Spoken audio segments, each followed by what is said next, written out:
It's every athlete's dream to be on a Wheaties box. And it's every sports photographer's dream to take that picture. I ran down the supermarket with one in each hand, yelling out. People look at me like I was crazy, like I really like Wheaties a lot. Ned Dishman shot this photo of Kevin Garnett in 2008 when the Celtics came to Washington. It was Ned's first season as the Wizards' team photographer. And that's what you hope, that when that one shot does happen that everybody wants to see or needs to see, that you're ready for it. Ned grew up wanting to be a baseball player, but when an elbow injury sidelined his dream, he turned to taking pictures as a hobby. And before he knew it, sports photography became his life. When he's not on the court with the Wizards, he's on the sidelines with the Redskins. Shooting basketball and shooting football is not the same craft. No, very different, very different. Shooting football is a lot harder. Basketball, they're going back and forth and they're coming right to you. So it's comfortable for me because I'm sitting in a chair and I don't have to move. And then football is such a wide open space. So Ned runs up and down the sidelines, 3 cameras and an assistant in tow.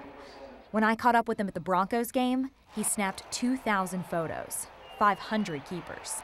But he's only human. You do miss plays, and in football, it may be on the other side of the field. So then you'd get the celebration. But players do really appreciate it when you get a photo of a big play, because they're going to have that forever. And capturing that big play can be a little easier when you have big playmakers in the game, no matter which team they're playing for. You know, win or lose, I love to see the Wizards and the Redskins win, but it doesn't always happen, so at least I can get a good photo. Yeah. So I'll throw some encouraging words out there. It doesn't hurt. It doesn't hurt, right? Shooting the Wizards is a different ballgame for Ned, literally.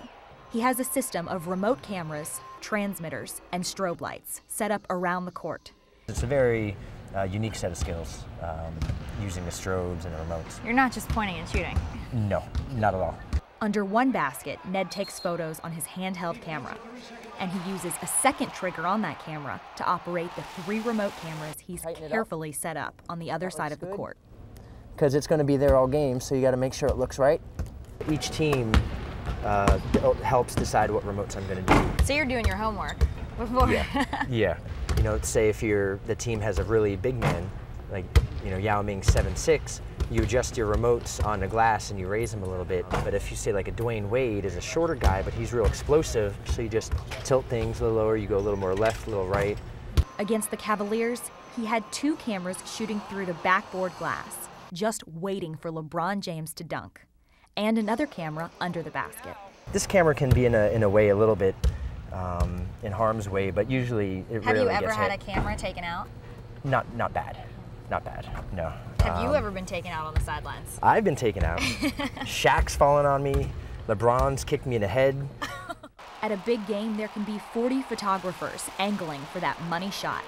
But with Ned's remote cameras in hard-to-reach places and help from the strobe lights, he has an angle no one else can get. There's 30 teams in the NBA, and there's probably 25 team photographers in the league, and I'm trying to make it stand out as much as I can. At 28 years old and his 3rd season in the business, I think it's safe to say Ned's doing a pretty good job for himself right now. Wow, I had no idea, Kaylee, that they use that many cameras and it's as complicated as it is. A really good piece.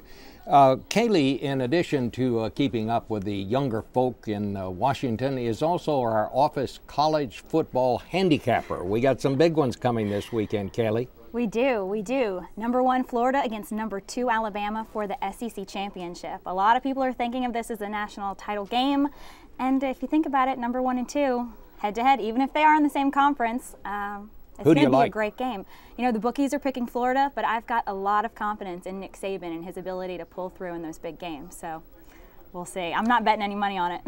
Well, the other one, Texas and Nebraska. The line, I think Texas favored by 15. You think that's about right? Oh, I think that's a safe bet for Texas. And I think when it's all said and done, we'll see Florida and Texas in the national championship in January. Of course, if Nebraska did sneak through and beat Texas, that means that TCU might wind up in that championship game with the winner of Florida-Alabama. In case anybody didn't know, That's where I went to school. I've Thank heard. you very much. You knew that. Thank you very much, Kaylee. And thanks for watching Washington Unplugged. I'm Bob Schieffer, and don't forget to watch us on TV this Sunday when I'll be talking to Secretary of State Hillary Clinton and Secretary of Defense Robert Gates about Afghanistan. Have a great weekend.